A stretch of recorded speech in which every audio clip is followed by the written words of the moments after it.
Okay, सो variables basically जब हम JavaScript में बात करते हैं डेटा की, सो लेट्स चलो एक एग्जांपल के थ्रू ही चलते हैं इसमें भी। आप लोगों ने लेट्स सपोज एक सॉफ्टवेयर वेबसाइट बनानी है जिसमें आपने फूड का ऑर्डरिंग सिस्टम डिज़ाइन करना है कि कस्टमर ऑनलाइन फूड ऑर्डर कर सकता है। ठीक है, इसमें आपको क्या रिक्वायरमेंट है कि कस्टमर अपनी फूड आइटम सेलेक्ट करेगा और वो सिलेक्ट करेगा क्वांटिटी, कितनी आइटम्स उसको लेनी है फूड की। फॉर एग्जांपल 2 बर्गर लेने हैं, 3 पिज़्ज़ा लेने हैं, और उसके बेस पे बिल जो है वो जनरेट कर दिया जाएगा। ठीक है, तो जो बिल जनरेट होगा उसके लिए 2 फैक्टर्स इन्वॉल्व हैं यहाँ पे। एक फैक्टर इन्वॉल्व है प्राइस और एक फैक्टर क्या इन्वॉल्व है, क्वांटिटी। तो एक हमें प्राइस चाहिए और एक हमें क्वांटिटी चाहिए बिल जनरेट करने के लिए। ठीक है, राइट। अब इस केस में ध्यान से देखना क्या होगा कि सॉफ्टवेयर जो भी हम बनाना चाह रहे हैं उसे डेटा चाहिए होता है अपना टास्क परफॉर्म करने के लिए। एंड यूजली डेटा कहाँ पे स्टोर होता है, जब आपकी सॉफ्टवेयर या वेबसाइट रन कर रही होती है रैम के अंदर। इतना पता है सबको?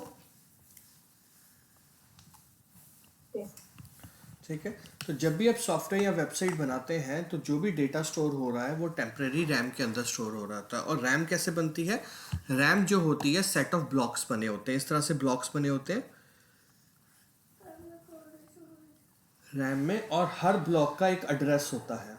ठीक है, अब एड्रेस इस तरह का नहीं होता जिस तरह का आप यहाँ पे देख रहे हैं, ये एक सिर्फ एक सिंबॉलिक एड्रेस लिखा गया, बट हर ब्लॉक का एक इस तरह से एड्रेस बनता है।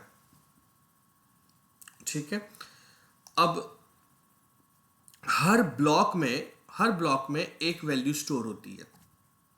जैसे फॉर एग्जांपल यहाँ पे आप देख रहे हैं राघव है, बर्गर है, 98 है, 153, ये सारी वैल्यूज हर एक ब्लॉक में स्टोर की जाती हैं। ठीक है, अब समझना यहाँ पे है कि अगर हम अपनी एग्जाम्पल में आए कि हम अपनी एग्जाम्पल के साथ इसे कैसे रिलेट करेंगे। अब फॉर एग्जाम्पल आपको अपना डेटा जो है वो क्या करना था, कैलकुलेट करना था बिल।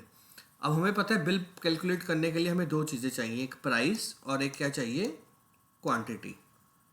ठीक है, तो हमारा एक्चुअली बिल कैसे बनना है, हमने प्राइस को किसके साथ मल्टीप्लाई करना है, क्वांटिटी के साथ, राइट। अब मुझे बताओ हमें कैसे पता चलेगा कि इस रैम में प्राइस क्या है और क्वांटिटी क्या है, बताओ।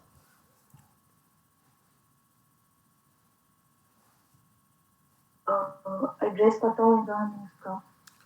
एड्रेस पता होगा, हमें एड्रेस नहीं पता होता। एज अ प्रोग्रामर आपको कब मेमोरी का एड्रेस पता होता है, बताओ। नहीं, अगर मतलब हम उस पर्टिकुलर ब्लॉक को कोई नेम दे सकें। हाँ, तो हम जहाँ पे हमारा डेटा स्टोर है हम उस ब्लॉक को कोई एक नाम दे सकते हैं, that is what we called variable. ठीक है, जैसे फॉर एग्जांपल इस केस में हमने बर्गर है तो हमने यहाँ पे प्रोडक्ट नाम दे दिया इस ब्लॉक को, एक को प्राइस दे दिया, एक को क्वांटिटी दे दिया। अब हमें पता है कि जहाँ पे भी हमारा डेटा स्टोर होगा, ठीक है, हम उसे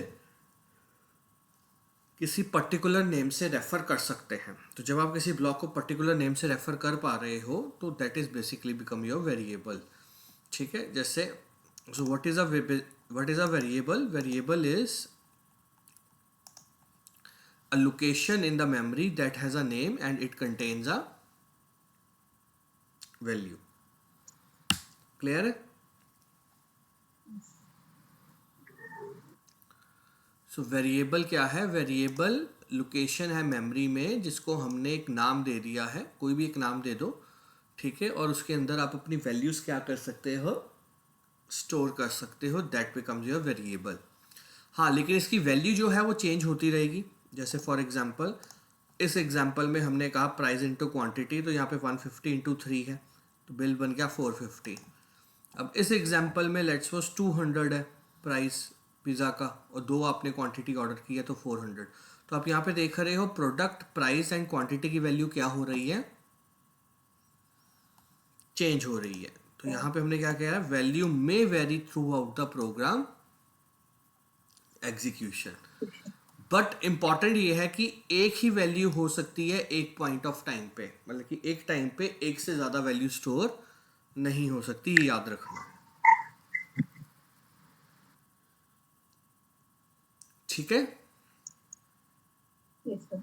तो जब एक नई वैल्यू आएगी तो पुरानी वैल्यू क्या हो जाएगी, ओवरराइड हो जाएगी। क्लियर आशिमा? Yes sir.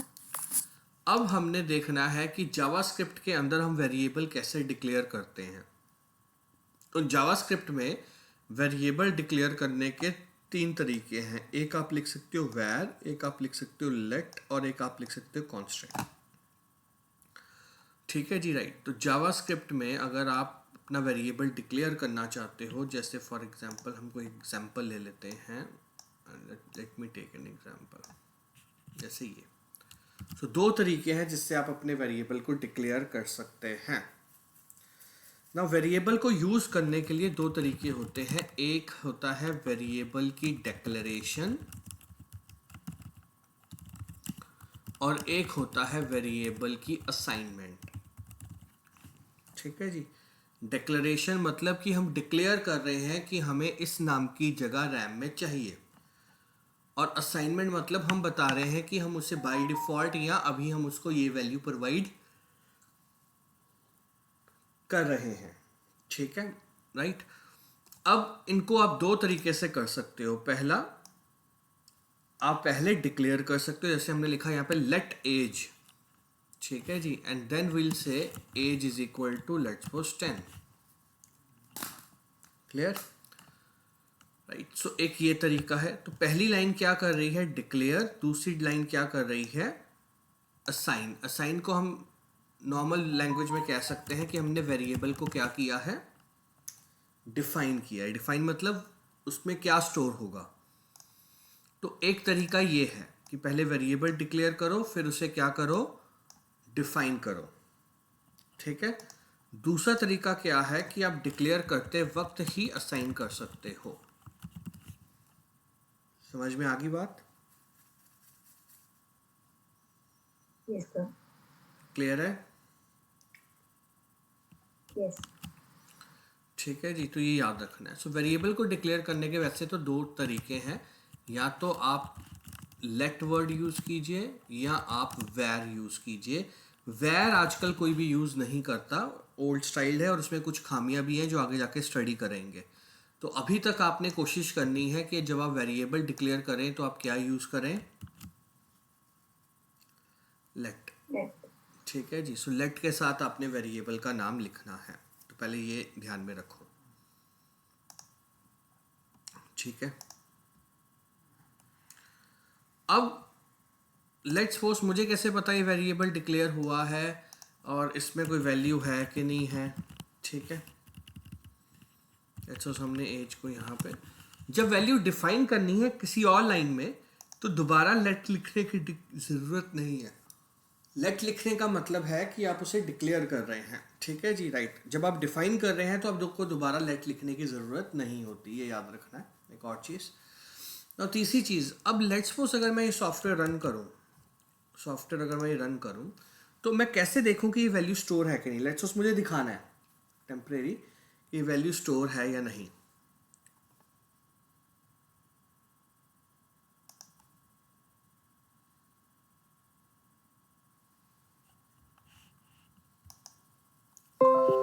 ठीक है जी। सो अगर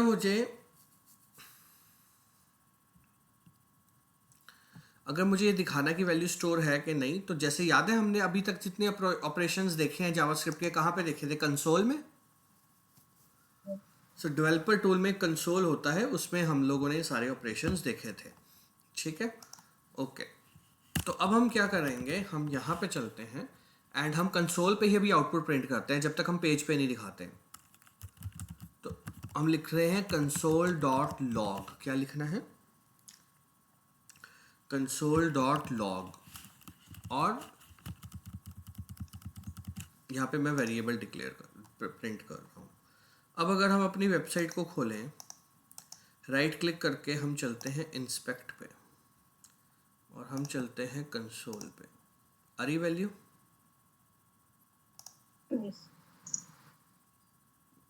ठीक है जी, दिख रही है वैल्यू। यस। तो कंसोल आखिर यूज क्यों करते हैं, कंसोल हम एज अ डेवलपर एक्सपेरिमेंट के लिए यूज कर रहे हैं अभी। जब तक हम लोग HTML में 2 वजह से कंसोल यूज कर रहे हैं, याद रखना। Console dot log actual use नहीं करना हमें, बट अभी 2 कारणों से हम यूज करते हैं। पहला कारण, कि हमें अभी एक्सपेरिमेंट करना है। अभी तक हमने HTML में कन्वर्ट नहीं की अपनी वैल्यू, कि वेब पेज पे नहीं दिखानी, भी पैराग्राफ फॉर्म्स में नहीं दिखानी। अभी हम देखना चाहते हैं बस कि एग्जैक्ट आउटपुट क्या आ रही है, तो तब हम कंसोल पे आउटपुट प्रिंट कर देते हैं। दूसरा, कई बार वेबसाइट बनाते वक्त जब हमारी आउटपुट सही डिस्प्ले नहीं होती वेब पेज पे, तो हम देखना चाहते हैं यार वेरिएबल में वैल्यू क्या स्टोर है, आउटपुट ठीक क्यों नहीं आ रही, तो हम कंसोल पे आउटपुट प्रिंट करा के देख सकते हैं कि एक्चुअली वेरिएबल में वैल्यू क्या आ रही है। ठीक है। लेकिन जब वेबसाइट बन जाती है और हम उसे प्रोडक्शन के लिए भेजते हैं, तो उससे पहले हम console.log कमेंट में कर देते हैं या डिलीट कर देते हैं। तो प्रोडक्शन के टाइम पे console.log लिखने की जरूरत नहीं है। ठीक है, क्लियर हो गया? Yes sir. ठीक है, तो अभी सिर्फ टेस्टिंग पर्पस के लिए, देखने के लिए कि अच्छा चल क्या रहा है, हम अपनी आउटपुट किस पे डिस्प्ले करते हैं, console.log के ऊपर। ठीक है, ओके। अब सेकंड टॉपिक पे आते हैं वेरिएबल के बाद। तो वेरिएबल क्लियर हो गया? यस। सो वेरिएबल किसी भी वैल्यू को आपने असाइन करना है। जैसे फॉर एग्जांपल हमने यहाँ पे ले लिया name, you say name is equal to let's suppose Jessica. आप लिखते हो console.log नेम।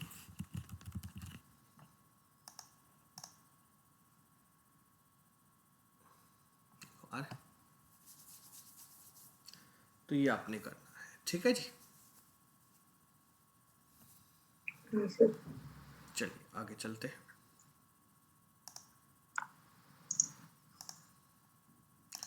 अब अगला टॉपिक है कांस्टेंट। कांस्टेंट क्या है? कांस्टेंट इज कि लेट्स सपोज अगेन वापस आते हैं फूड वाले सिस्टम में। ठीक है, दोबारा स्टेटमेंट को पढ़ो। स्टेटमेंट है again, assuming you are creating a food ordering system that require customer to select food item and quantity and bill will be generated according to price and quantity. ये हम करके आ चुके हैं। But additionally, irrespective of bill, additional ₹20 will be charged for delivery। ठीक है, सो हम यहां पे कह रहे हैं कि जितना मर्जी बिल बने, ₹20 चार्ज होंगे ही होंगे फूड डिलीवरी चार्जेस। अब इस सिनेरियो में अगेन हमें प्राइस चाहिए, क्वांटिटी चाहिए। ठीक है जी, तो हम प्राइस को क्वांटिटी के साथ मल्टीप्लाई कर रहे हैं, लेकिन हम उसमें क्या ऐड कर रहे हैं, 20, क्योंकि हमें पता है चाहे जितना मर्जी बिल बने, ₹20 साथ में हमें ऐड करने ही करने हैं। यानी ₹20 का जो बिल है वो टैक्स ऐड करना ही करना है।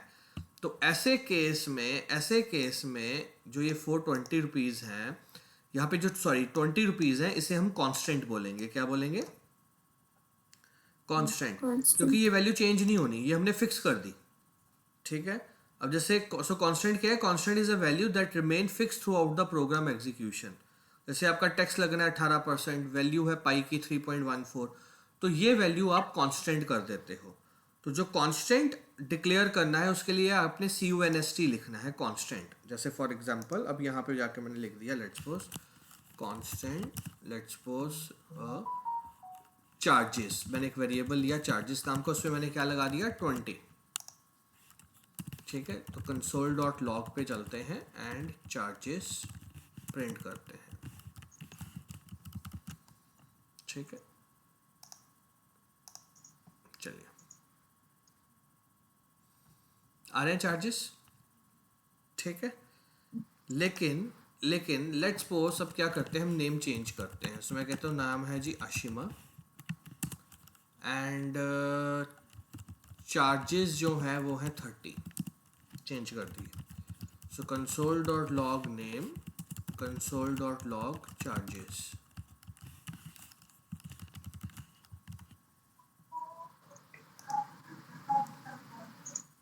देखो एरर आ गया।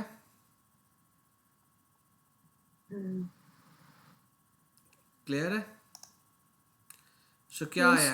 Assignment to constant variable.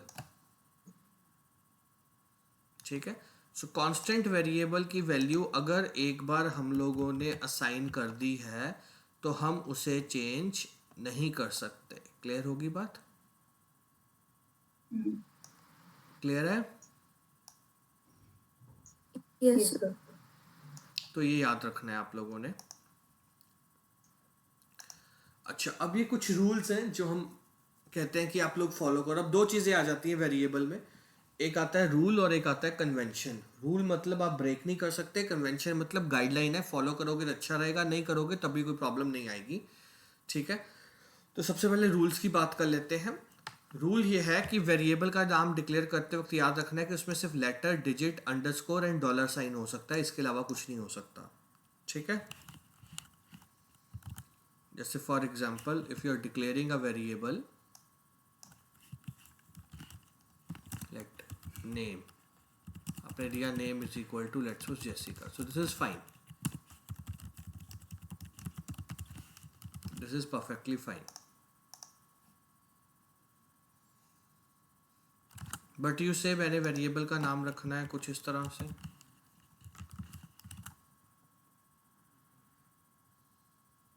Error आ गया। ठीक है, सो नाम के कुछ रूल है भाई, कि ऐसा नहीं है कि आप कुछ भी सोचो और नाम रख दो वेरिएबल का। तो उसमें एक तो स्पेशल करेक्टर नहीं होना चाहिए। स्पेशल करेक्टर सिर्फ कौन सा अलाउड है? अंडरस्कोर एंड कौन सा है? डॉलर। हाँ, ठीक है, सो अगर आपके वेरिएबल का नाम में डॉलर होगा तो चलेगा। हाँ, स्टार्ट भी लेटर अंडरस्कोर डॉलर से होना चाहिए, ये भी एक चीज़ है। अब आप कहो कि मैं वेरिएबल का नाम रख दूँ वन नेम, ठीक है, और हम हर जगह रख दें वन नेम, ये भी गलत है।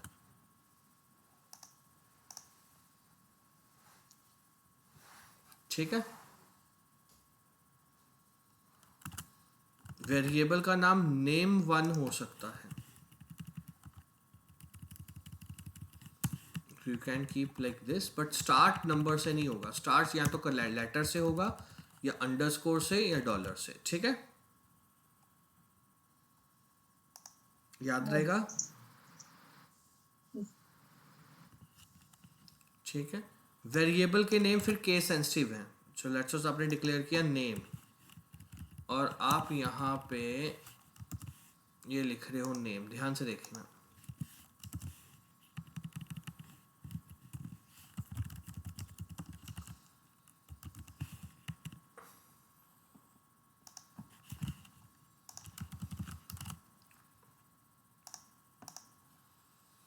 देखो तो पहली वैल्यू क्या आ रही है? जेसिका।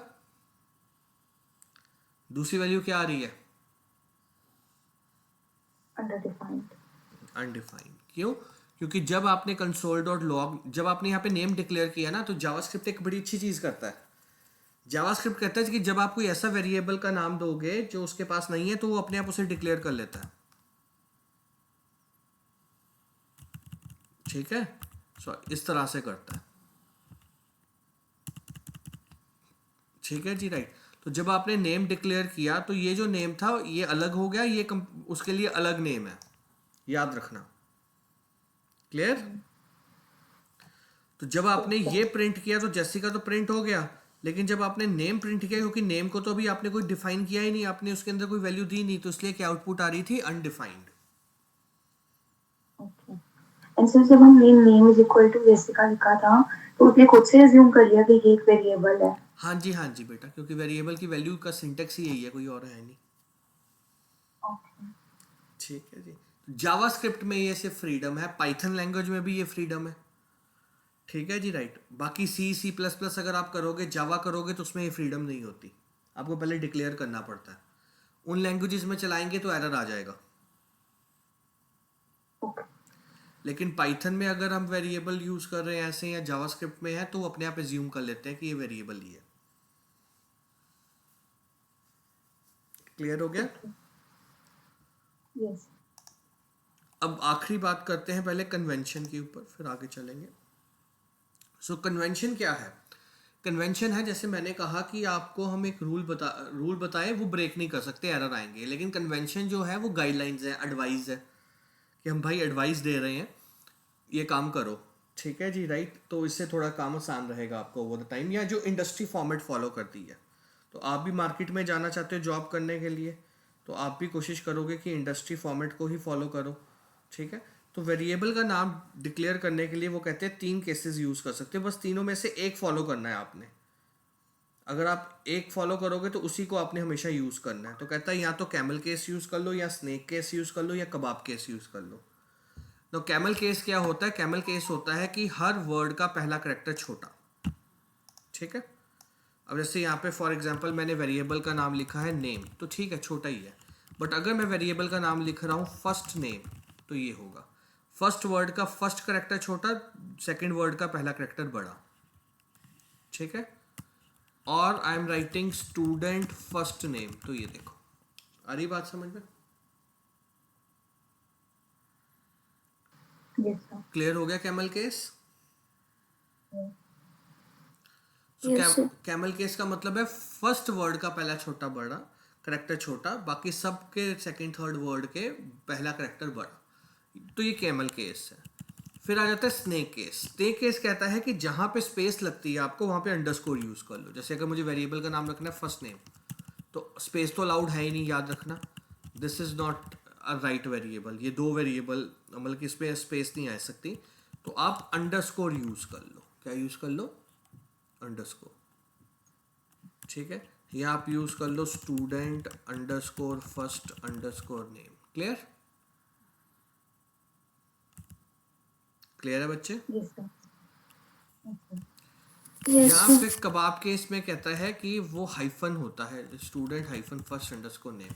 अब issue is JavaScript does not support hyphen, right. So आपके पास दो ही ऑप्शन बची, कौन कौन सी? Camel case camel and case snake. या स्नेक केस, ठीक है। तो इनमें से सिर्फ एक पिक करना है, ये नहीं कि आधी जगह पे कैमल केस यूज कर रहे हो, आधी जगह पे स्नेक केस यूज कर रहे हो। आप कोशिश करो कि आप एक अपनी स्ट्रेटेजी बना लो कि मेरे डिक्लेयर करने का स्टाइल यही है, ठीक है। Yes, sir. चलिए, तो कबाब केस को अभी हम लोग यहाँ पे थोड़ी देर के लिए डिलीट कर देते हैं। चलो, वेरिएबल पता चल गया। अब हम सेकंड कंसेप्ट पे आ रहे हैं, डेटा टाइप। और डेटा टाइप क्या है? जहाँ पे हमें कंप्यूटर को बताना है कि किस टाइप का डेटा स्टोर हो रहा है, नंबर है, करेक्टर्स हैं, भाई क्या स्टोर कर रहे हैं। तो जो सबसे पहले डेटा टाइप है वो है एक, बहुत सारी डेटा टाइप्स हैं जावास्क्रिप्ट में, बट 3 डेटा टाइप्स हम डिक्लेयर कर यूज करते हैं, एक एक करके देखते हैं। पहली है number. So number is basically कि आपने इंटीजर स्टोर करना है, ठीक है, या फिर पॉइंट वाली वैल्यू स्टोर करनी है, तो you directly write let score is equal to 10, ठीक है जी, राइट। सो लेट्स सपोज हमने यहाँ पे यूज किया लेट स्कोर और हमने स्कोर को शुरू कर दिया 0। तो ये हमारे पास कौन सी डेटा टाइप होगी? इंटीजर, ठीक है, न्यूमेरिक। जब हमने कहा था नेम, सो ये हमारे पास क्या हो गया? String data type. कौन सी डेटा टाइप है? String. So collection of characters को हम स्ट्रिंग बोल देते हैं। फिर हमारे पास होती है बूलियन डेटा टाइप। बूलियन मतलब जिसमें सिर्फ ट्रू एंड फॉल्स स्टोर होना है। So I say is order ready to true, ठीक है जी। ये अभी स्टार्टिंग में फॉल्स, अभी ऑर्डर रेडी नहीं, तो इसको हम लोग क्या बोलेंगे? Boolean data type. फिर हम आगे जाके सीखेंगे एरेज। एरेज में क्या होता है कि जब आपको कलेक्शन ऑफ वैल्यू स्टोर करनी है एक ही वेरिएबल के नाम के अंदर, जैसे for example I want to store let, और हमने यहाँ पे कहा प्रोडक्ट कि हमारे पास क्या क्या प्रोडक्ट है, तो मैं मल्टीपल वेरिएबल डिक्लेयर नहीं करना चाहता, तो मैं एक नाम रख दूंगा और मैं वैल्यू स्टोर कर दूंगा। सो लेट्स सपोज से पिज्जा,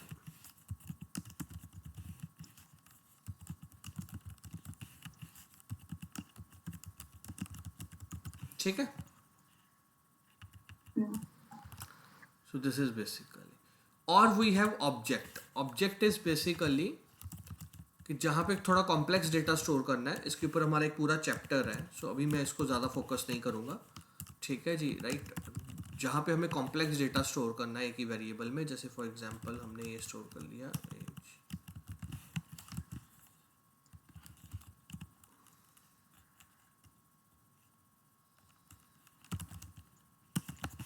इस तरह का डेटा हम ऑब्जेक्ट में स्टोर कर सकते हैं, ठीक है।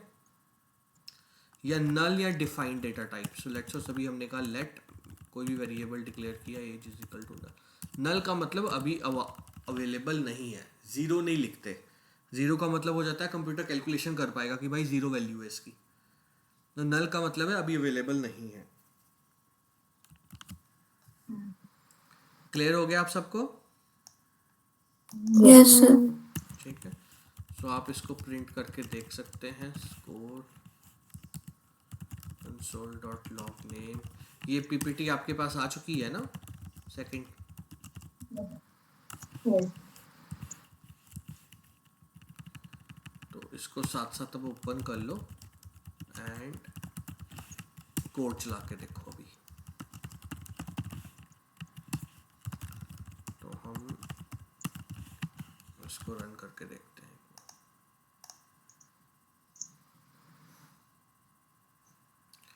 ठीक है जी, ये देखो डन। Yes. ठीक है, तो ये हमारा डेटा टाइप है। अब हम बहुत धीरे धीरे पहुंच रहे हैं अपने गोल की तरफ। अब जैसे हम अगला लेक्चर करेंगे कल, तो हम उसमें एक पूरा प्रोजेक्ट भी बनाएंगे। ठीक है, हम प्रोजेक्ट्स भी बनाएंगे इसके अंदर, जो भी हम कल एक बार कोड करेंगे तो उसी के अकॉर्डिंगली करेंगे। जैसे कल हम प्रॉपर एक कैलकुलेटर या कार्ट बनाएंगे। ठीक है, इस तरह का कैलकुलेटर परसों, सॉरी कल तो हम इसका कोड करेंगे, इस तरह का पूरा हम प्रैक्टिकल करेंगे। ठीक है, Yes, sir. ठीक है। अब आप उस लेवल पे आ गए हो जहाँ पे अब मैं आपको वेबसाइट, आपको बेसिक्स पता लग गया, वेरिएबल, कांस्टेंट, जावास्क्रिप्ट कैसे लगाते हैं। अब हम धीरे धीरे मैं आपको उस स्टेज पे लेके जाऊंगा जहाँ पे हम ज़्यादा प्रैक्टिकल करेंगे, हम वेबसाइट्स देखेंगे, ई कॉमर्स वेबसाइट बना के उस पर जावास्क्रिप्ट अप्लाई करेंगे। तो सारी चीज़ें अब हम करनी शुरू करेंगे धीरे धीरे। ठीक है।